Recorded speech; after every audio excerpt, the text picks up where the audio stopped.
Sinister File number 1. Facebook Marketplace turned into first date.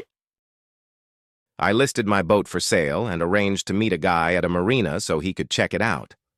Over messages, he sounded serious, asked solid questions. I agreed to take him out for a short test ride so he could see how it handled. He arrived right on time, but not alone. He had a woman with him, plus a cooler and beach bags. That already felt odd, but I figured maybe she was tagging along, try to make small talk. I introduce myself to her and casually ask how long they've been together. She smiles and says, "Oh, this is our first date." I'm still processing that when I notice the guy has moved to the front of the boat, arms stretched wide, shouting. That's when it finally clicked. This guy didn't own the boat. He didn't tell her that, and he definitely wasn't there to buy it. He'd just decided to use my listing as a free romantic boat excursion and headed back to the dock. Told him we were done. Honestly, I mostly felt bad for the woman. Sinister File number 2. Sold shoes on Facebook. They asked for feet pics. I tried giving away shoes for free, and it got weird fast. I figured giving away items for free would help my community more than donating them. So I posted some women's shoes online. Seemed simple enough. But instead of polite replies, I got messages from men asking for pictures of my feet and questioning if the shoes were really free or was this Facebook posting meant for something else, and posting the shoes was a disguise. And they were all older men, like mid-40s to 50s. They were asking me if my toes were polished, how often I moisturize them, and if my second toe was bigger than my big toe. Someone even asked me if I go to the nail salon to get my feet professionally done, or do I do my nails at home myself? The messages were coming in at least every hour or so. I couldn't believe it. I forgot how weird some people online can be. Has anyone else dealt with this? Some lessons you only learn the hard way, but now I'm thinking, should I start that as a side hustle? Sinister File number 3. I was accidentally in a family's private WhatsApp group. Part 1.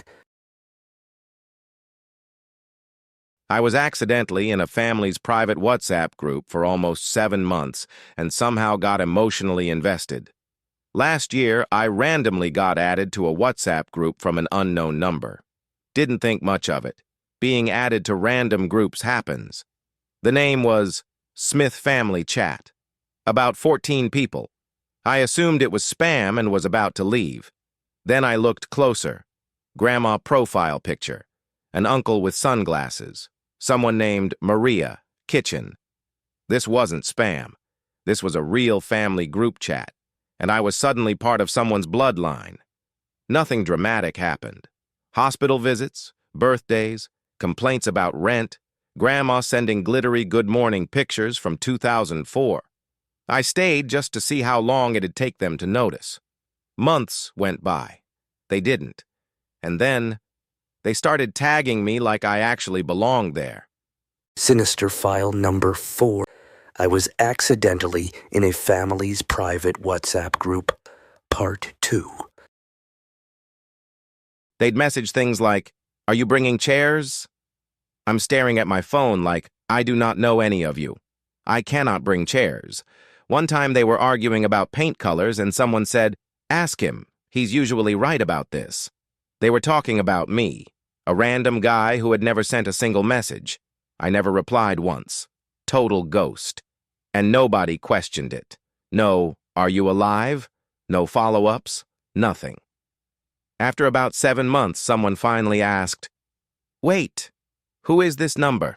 Everyone panicked. I went on one of the family members' Facebook page and saw someone named Joe was tagged. I told them I was Joe. They said, "We removed Joe a while ago?" I gave up. I apologized and said wrong number and got removed. I still think about them. I'll remember things about their lives, then realize I'll never know what happened to any of them ever again.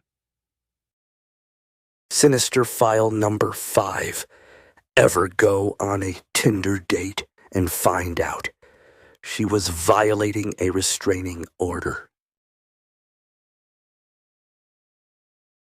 So I matched with this girl on Tinder. She messaged first, so I'm thinking, okay, cool. She's interested. We go for a walk, and like 5 minutes in, she asks, do you have roommates? I say, yeah, 5. I start listing names. There's Alex, Ryan, Jake. She stops me. Wait, Jake Miller? I know him. She starts going on about Jake, his family, his sports, his girlfriend. Every time I try to change the topic, she brings him back up. This lasted 2 hours. We get back to our cars, and she suddenly switches up. So, want to go back to your place and have some fun? At this point, I'm uncomfortable, so I make an excuse and leave. I tell Jake everything. He goes quiet, picks up his phone, calls the police. Turns out, she had a restraining order. She'd stalked him after one date a year earlier, recognized his stuff in my photos, and used me to find where he lived. Sinister File number 6. Ladies, if you think your DMs can't shock you anymore, listen to this. So I open my DMs today. Mistake number 1. There's a message from a stranger. No hello, no name, just audacity. He says he only stayed on my profile for 8 seconds, because apparently that's all the time he needed. Sir, 8 seconds? That's not impressive. That's a confession. First of all, why would you admit that? Second, why would you type it out? Third, why did you reread it and still hit send? I'm staring at my phone like, so you saw my face, short-circuited immediately and thought, you know what? She needs to know this. Men really will tell on themselves completely unprovoked. Like, what response were you expecting? A thank you? Anyway, lock your DMs, drink some water, and remember, confidence is free.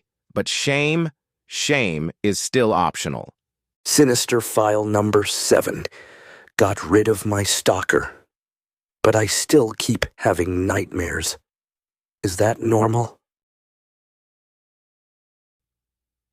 It's been almost 2 years since I finally cut him off. He stalked me for over a year, and the worst part? We lived on the same university campus. There was no real escape. I changed my routines, blocked him, avoided places. Eventually, it stopped. In real life. But in my dreams, he still shows up. I'll be dreaming about something completely normal, moving into a new house, and suddenly he's my next-door neighbor. Or I'm at the movies, and I turn around and he's sitting right behind me. It's like he's still stalking me, just in my sleep now. And I wake up with that same old panic in my chest. It's been 2 years, so why does my brain still think he's around? Has anyone else dealt with this? Does it ever actually go away? Should I go to therapy? Sinister File number 8. The White Van. I thought it was just another day walking to school until the white van pulled over. One day in high school, I was walking to school like usual. A white van pulled over nearby. Normally, I stay far from cars like that, but something made me glance. At first, I thought it was my math teacher. I even said, "What?" But it wasn't him. Something felt very wrong. He tried to get my attention in a way I can't fully explain. And I realized I had to move fast. I walked faster, and he followed, staying in his van, trying to keep up. I crossed the street, thinking I was safe. But he adjusted his path to match mine. I felt trapped and scared. By the time I reached school, I told a teacher. He had pulled over multiple times before, trying to trick others too. I finally wrote down his license and reported him. After that, I never saw him again. Some people think strangers on the street aren't paying attention, but sometimes they notice far too much.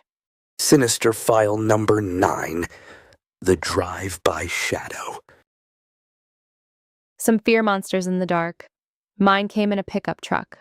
It's hard to talk about, but writing this story helps me feel like I'm letting go. So here I am sharing it with you, and it shaped me more than I realized. After my parents divorced, my father didn't let go. He stalked my mother, drive-bys, watching. Even years later, over 30 years, he kept showing up.